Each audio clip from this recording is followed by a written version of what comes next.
আমার মতে অন্নপূর্ণা যোজনার টাকাটা সমস্ত মহিলাকেই দেওয়া দরকার। হ্যাঁ, ৩,০০০ যদি আপনারা না পারেন, আপনারা কম দিন, ২,০০০ দিন, কিন্তু তবুও সমস্ত মহিলাকেই এই অন্নপূর্ণা যোজনার দেওয়া দরকার। কারণ এই গরিব, বড়লোক, মধ্যবিত্ত, কারা যোগ্য না, এসব দেখে কিন্তু সব কিছু হয় না। কারণ ভোটটা কিন্তু সবাই দেয়, গরিবরাও দেয়, বড়লোকরাও দেয়, মধ্যবিত্তরাও দেয়, অযোগ্যরাও দেয়, যোগ্যরাও দেয়। সো আমার হিসাবে সবাইকেই এই জিনিসটা সবাই প্রাপ্য। এখন আমি কিন্তু নিজে একটা ভাড়া বাড়িতে থাকি, আর আমার নিজের কোনো জায়গা জমি নেই। তাই আপনাদেরকে বলছি, আমি কিন্তু আমার মানবিকতার দিক থেকে বিবেক দিয়ে কথাটা বললাম যে সবাইকে দেওয়াটা দরকার। ঠিক আছে? আজ মাননীয় মুখ্যমন্ত্রীকে কিছু কথা বলতে চাই। আপনি ৩,০০০ টাকা করে যে দিচ্ছেন, সবাইকে তো দিচ্ছেন না, কাউকে দিচ্ছেন আর কাউকে দিচ্ছেন না, এটা কি ঠিক করছেন? ৩,০০০ টাকা করে না দিয়ে ১,৫০০ টাকা করে তো দিতে পারতেন সবাইকে। কেউ হাসছে, কেউ কাঁদছে, যে পাচ্ছে তার তো খুবই আনন্দ হচ্ছে, যে পাচ্ছে না তার খুব কষ্ট হচ্ছে। এটা কি ঠিক করছেন? কারো বাচ্চা কাচ্চা বেসরকারি স্কুলে পড়ছে, কারো বাচ্চা কাচ্চা সরকারি স্কুলে পড়ছে, সেই বেছে বেছে আপনি টাকা দিচ্ছেন, এটা কি ঠিক করছেন? ভোটের বেলায় সবাই কিন্তু ভোট দিচ্ছে আপনাকে, সবাই কিন্তু আপনাকে জিতিয়েছে, সবাই মিলে ভোট দিয়েছে, কিন্তু টাকা দেওয়ার বেলায় আপনি বেছে বেছে টাকা দিচ্ছেন, এটা কি ঠিক করছেন? করতে আপনি সবাইকে ১,৫০০ টাকা করে দিন, সবাই খুশি করান। কাউকে দিচ্ছেন না, এটা ঠিক করছেন না। ভিডিওটি ঠিক মনে হলে সকলেই একটা কথা কইতাম যে চোর পালাইলে বুদ্ধি বাড়ে। ইকন তো বাপু এই কথাটা পুরো উল্টো হয়ে গেছে। কারণ এমন এক বুদ্ধিমান মুখ্যমন্ত্রী আমাদের রাজ্যে এসেছে না, যিনি এমন বুদ্ধিমান যে চোর পালাবার কোনো পথই পেছে না, তাইলে কি করে হয়? তাইলে কি করে কি সন্ধ্যার চোর পালিয়ে যাবে, বুদ্ধি থাকবে না বলে পুলিশ সেই বুদ্ধি পরে খাটিয়ে পেছু পেছু দৌড়াবে, কোনো সমস্যার সমাধানই হবে না। ইমনটা আমরা দেখে এলাম ১৫টা বছর। ইকন যদি ধপা ধপ ধরিয়ে দেয়, ওই চোরগুলাকে খপা খপ করে ধরতে থাকে, তাইলে কি করে হয়? ওদের একটু পালাবার সুযোগ দাও। আরে বুঝলে না, আরে বাবা সব চোরগুলাকে একসঙ্গে ধরে নিয়েছে কচুপুরা। অভিষেক বন্দ্যোপাধ্যায়ের ১৭খানা প্রপার্টি সব একবারে ভাঙচুর করার নির্দেশ দিয়ে দিয়েছে। বাবারে ১৭খানা, আমরা জানতাম ২টো বিল্ডিং এর কাগজ ফাইলের লিগে ডাক করিয়েছে, তারপরে তো ১৭খানা। বাবারে বাবার নামে, মাইয়ের নামে, সকলের নামে একবারে কি বলবো প্রপার্টি বানিয়ে থুয়ে দিয়েছে।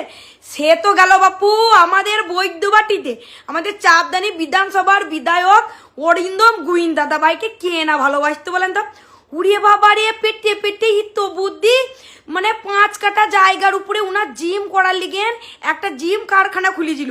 আবার সেই বিরাট বড় হলের মধ্যে একটা কুকুর থাকতো, উনার পোষা কুকুর, যা কিনা আমাদের কি বলবো জনগণের টাকার ওই যে এসি লাগিয়ে থুয়ে দিয়েছে।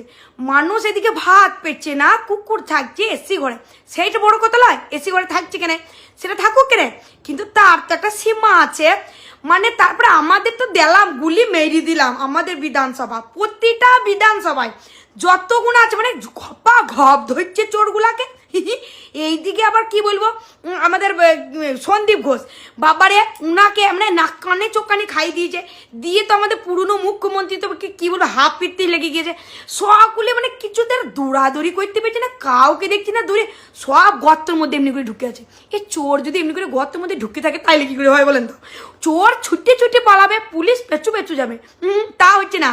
চোর চুপ করে বসে আছে, পুলিশ খপা খপ ধরছে, আমাদের শুভেন্দু অধিকারী দাদা ভাই খপাত করে ধরছে, আর পুলিশের হাতে ট্রান্সফার করছে। বাবারে যেন সিনেমা দেখছি, কি মনে হচ্ছে একটু কইয়ে দিয়ে যান। রাজ্যে মুখ্যমন্ত্রীর কাছে আমার বিশেষ অনুরোধ, যারা লক্ষ্মী ভান্ডার পেত তাদের সবাইকে অন্নপূর্ণা ভান্ডার দিন।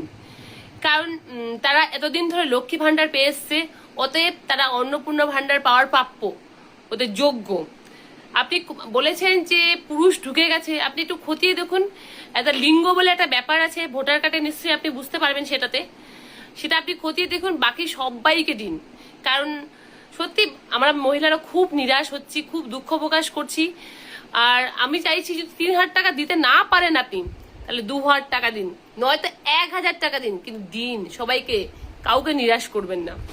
ভেবেছিল ইউপি, বিহার, দিল্লির মতো পশ্চিমবাংলার মা বোনেদেরও ঘুরাবে, কিন্তু ভাবতে পারিনি পশ্চিমবাংলার মা বোনেরা এত ডেঞ্জার। আমি স্যালুট জানাই সেসব মাদের বোনেদের, তাদের জন্য এখন ফর্ম রিজেক্ট থেকে আন্ডার প্রসেসিং এ চলে আসছে।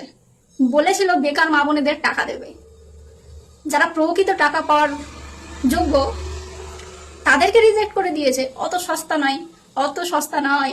এটা পশ্চিমবাংলা, এখানকার মা বোনেরা লক্ষ্মী থেকে অন্নপূর্ণা হয়েছে, আর অন্নপূর্ণা থেকে মা চণ্ডী হতে বেশি সময় লাগবে না, যেটা বুঝতে পারছি।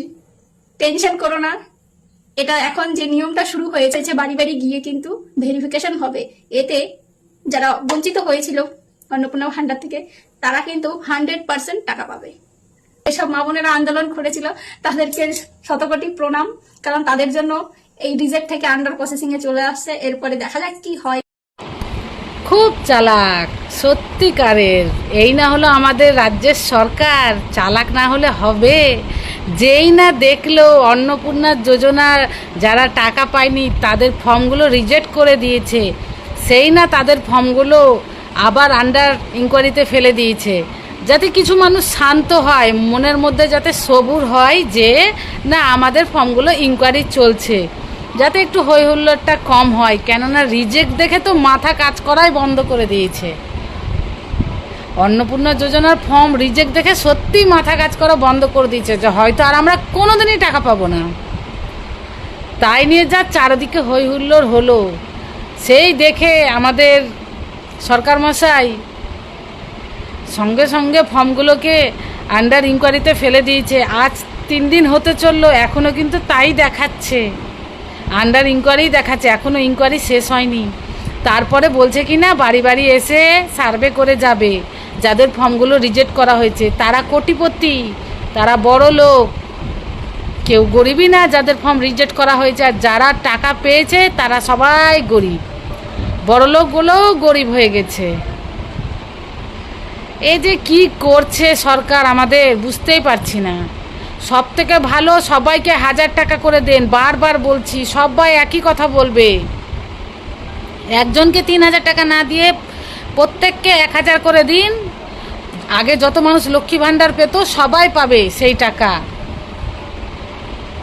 যেগুলো বাদ দেওয়ার, যেগুলো পুরুষ লক্ষ্মী ছিল সেগুলো বাদ দেন, দিয়ে তাছাড়া দেখেন সুস্থভাবে সব মহিলারাই টাকা পাবে, যারা ঘরে হাউস ওয়াইফ। তো আজকে 7ই জুলাই অন্নপূর্ণা ভান্ডারে যাদের ফর্ম রিজেক্টেড থেকে আন্ডার ইনকোয়ারিতে এসেছিল তাদের জন্য কিন্তু খুব ইম্পর্টেন্ট একটা। তো তার আগে আমার চ্যানেলটিকে অবশ্যই ফলো অ্যান্ড সাবস্ক্রাইব করবেন, আর ভিডিওটা ভালো লাগলে আপনার পরিচিতদের সাথে শেয়ার করেন।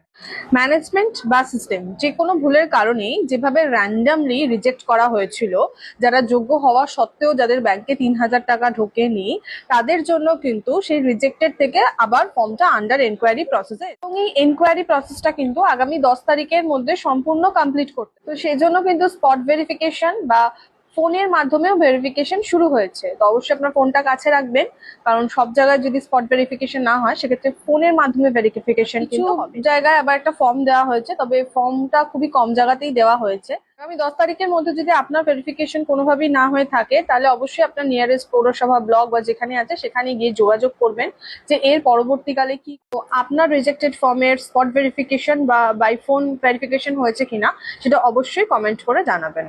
পুরো ভিডিওটা দেখার জন্য অনেক অনেক ধন্যবাদ।